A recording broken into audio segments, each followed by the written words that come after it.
Мынакей Садыр Нуркоевич ушу Балык шаарынын эли менен жолугушкан жакын каралыкта өзүңүз ушу элди кубандырдыңыз эле, айттыңыз эле, ушу ипотекалык курулушка үйлөрдү курууга мен 2025-жылы берем депчи.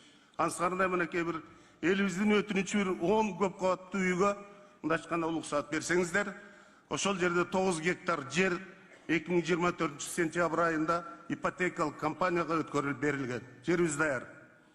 Андан сырткары мынакей Балыкчы шаарында ооруканабыз бар. Бул 170 орунга ылайыкталган, 1969-жылы курулган, бирок бүгүнкү күндө өтө оор абалда. Азыр бүгүнкү күндө ушу АТРдин натыйжасында ушу биздин калкыбыз да көбөйүп атат. Жакынкы Кочкор, ошондой эле Тоң Скөл районунун жакынкы айылдарынан ушу биздин больницага келип ушу ооруканага дарыланышат. Ошондуктан ушул эски ушу оорукананын ордуна заманбап 250 орунду мындайча айтканда оорукананын курулушуна ушу жардам берсеңиздер. Бул боюнча ушу мэриянын жетекчилиги аракет жасап атышат. Эски базардын ордуна ушу больницанын мурдакы оорукананын жанына чукул курсак деген аракеттер бар. Үчүнчү, анан көптөгөн жерлерге Садыр Нуркоевич ушу 1 миллиардтын тегерегинде акча берип жүрөсүздөр. Балык шаары бул 9 жолдун тоому, Алтын дарбазасы көлүндө деп айтабыз.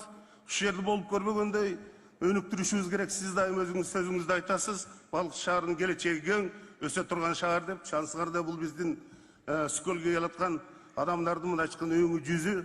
Ошондуктан ушул жерде социалдык экономикалык абалдооңдо ошондой эле инфраструктураларды оң жолго салуу багытында ушу 1 миллиард сомду чечип берсеңиздер.